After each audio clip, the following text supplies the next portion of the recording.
దగ్గుమాటి వెంకట కృష్ణారెడ్డి గారి అమృత హస్తాలతో పూజా కార్యక్రమంలో పాల్గొని ఈ జతను పగ్గాలు చేతపట్టి పోటీల నుంచి ప్రారంభించవలసిందిగా రుద్రకోట గ్రామ ప్రజల ఆహ్వానం మేరకు వారి ఆహ్వానాన్ని మన్నించి కార్యక్రమానికి వచ్చేయడం జరిగింది.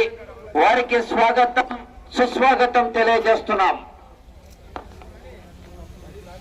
చేతపట్టాలా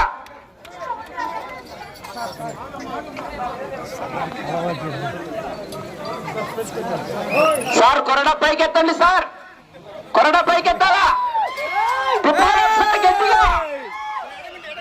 కావలి నియోజకవర్గంలో ఎక్కడ బండలాగుడు పోటీలు నిర్వహించినా కూడా తమ వంతు సాయంగా ఆర్థిక సౌజన్యాన్ని మరియు కార్యక్రమానికి ఎన్నో ముఖ్యమైన పనులు ఉన్నప్పటికీ కూడా ముఖ్య అతిథిగా విచ్చేయడం జరుగుతుంది. దగ్గుమాటి వెంకట కృష్ణారెడ్డి గారు ఈసారి 25,000 పెట్టారు సార్. వచ్చే సంవత్సరం వెంకట కృష్ణారెడ్డి గారు వారికి ప్రత్యేకమైనటువంటి ధన్యవాదాలు తెలియజేస్తున్నాం.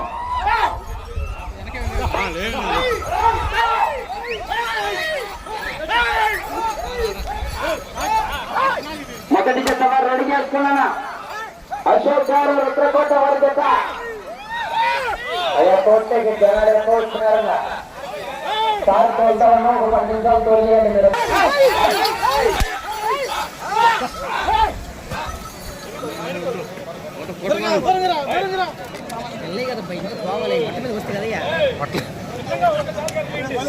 పట్టుకోమని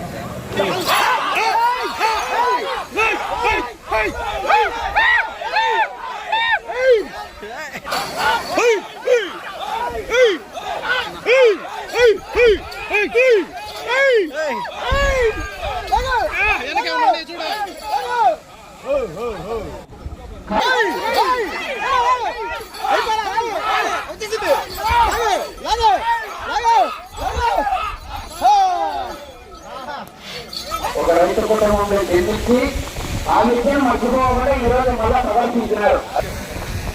అశోక్ గారు రుద్రకోట వారి జత, మండలం నెల్లూరు జిల్లా వారి జత.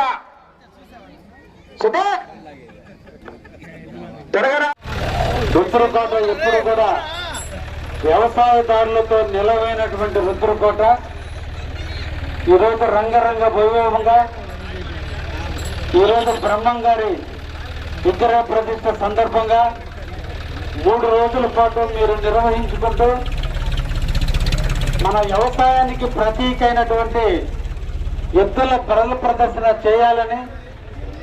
రుద్రకోట అంటే ఈ కావలి డివిజన్ లో ఒక పేరుంది. బ్రాహ్మణకరక, రుద్రకోట, గౌరవరం ఈ 3 గ్రామాలు ఎప్పుడు కూడా వ్యవసాయదారులకి ఎద్దులకి ఒకప్పుడు మారుపేరు. స్వతంత్రం వచ్చిన రాజు నుంచి కూడా ఈ 3 గ్రామాలలో ఎద్దులు బాగా పెంచుతారని, ఎక్కువ ఎద్దులతో ఇక్కడ వ్యవసాయం చేస్తారని ఒక నానుడు ఉంది. ఈరోజు ఈ ఊరు యువత ఆ అర్థాన్ని మార్చకుండా ఈరోజు బ్రహ్మం గారి విగ్రహ ప్రతిష్టకు ముందు ఎద్దులను గౌరవిస్తూ ఆ ఎద్దుల గిట్టలు తగిలిన వేళ ఈ పుణ్యభూమి పవిత్ర భూమిగా మారుతుందని, ఎక్కడ గోవు సంచరిస్తే ఆ ప్రాంతం పుణ్యభూమిగా మారుతుందని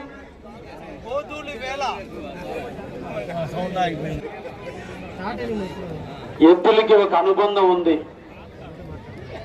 ఈరోజు ట్రాక్టర్లు రావచ్చు, కొత్త కొత్త యంత్రాలు రావచ్చు, కానీ మన అందరం కూడా 3 పూట్ల అన్నం తిన్నామంటే ఎద్దుల యొక్క కష్టార్జితం పూర్వకాలంలో.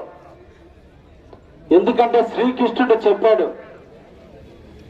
గోధుల వేళ గోవులు ఇంటికి వచ్చే వేళ ఆ దుమ్ము మన శరీరానికి తాగితే స్నానం చేసినంత పుణ్యం అని మన సనాతన ధర్మం చెబుతుంది. అందుకనే ప్రతి ఇంట గోవు ఉండాలని, ఆ గోవును పూజించాలని, ఆ గోపాలతో ఇల్లంతా అల్లుకోవాలని, గోపంచకం ఇల్లంతా చల్లుకోవాలని మనకు చెప్పి, కాబట్టి అప్పట్లో జబ్బులు వచ్చేవి కాదు. ఈరోజు ఆ గోవులు అంతరించబట్టే ఈరోజు మనందరం కూడా జబ్బులు పాలవుతున్నాం.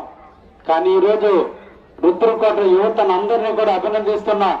ఈ రోజు రుద్రకోటలో ఎద్దులను తీసుకొచ్చి ఈ పుణ్యభూమైనటువంటి ఈ పవిత్రమైనటువంటి విద్యార్థులు చదువుకున్నటువంటి ఈ నేలలో ఎద్దుల గిట్లు తగిలినటువంటి నేలలో ఈ రోజున ఎద్దుల పోటీలు పెట్టి 1200 కేజీల బరువు ఉన్నటువంటి బండను లాగే కార్యక్రమాన్ని ఈరోజు ఏర్పాటు చేసి ఇంతమంది వేలాది మందిగా గ్రామస్తులు అందరూ కూడా కష్టాలన్నీ మర్చిపోయి ఆనందంగా కొద్దిసేపు పూర్వకాలాన్ని గుర్తు చేసుకుంటూ ఎద్దులను చూసి మురిసిపోయేటట్టుగా వాటి నడకను చూసి ఆనందించే లాగేటప్పుడు ఉన్నటువంటి కేరింతల మధ్య మీరు అందరినీ కూడా ఆనందింపజేయాలని ఈ రోజు ఈ దేవస్థాన కమిటీ నిర్వాహకులందరూ కూడా ఈ కార్యక్రమాన్ని నిర్వహిస్తున్నందుకు వారిని ప్రత్యేకంగా అభినందిస్తూ ఒక మంచి కార్యక్రమం. ఎద్దులు నేను కూడా ఒక వ్యవసాయ కుటుంబకనే వ్యవసాయం చేశాను కాబట్టి నాకు కూడా ఎద్దులు చూడంగానే పొలికించింది కాబట్టి వాటితో కొద్దిసేపు నేను కూడా జర్నీ చేయగలిగాను. నేను కూడా వ్యవసాయదారుని కాబట్టి ఎద్దులకి నాకు అనుబంధం ఉన్న దృష్ట్యా అటువంటి కార్యక్రమంలో పాల్గొనే అవకాశం కల్పించినటువంటి రుద్రకోట గ్రామ ప్రజానికానికి అందరికీ కూడా ధన్యవాదాలు తెలియజేస్తున్నా.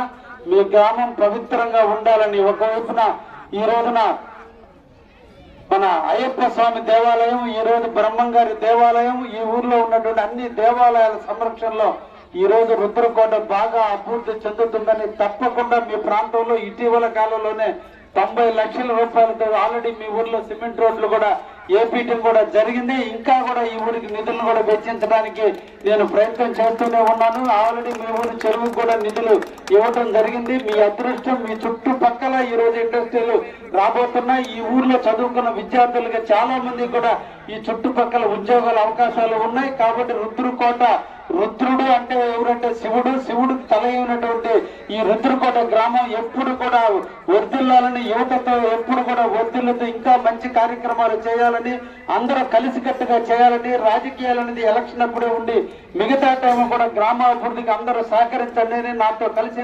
నడవండి అని మీకు ఎప్పుడు కూడా నేను అండగా ఉంటానని ఈ ఊరిని నేను దత్తత తీసుకొని ఉన్నాను. మీ విషయం కూడా మీ ఊరికి మీ అందరికి కూడా తెలుసు.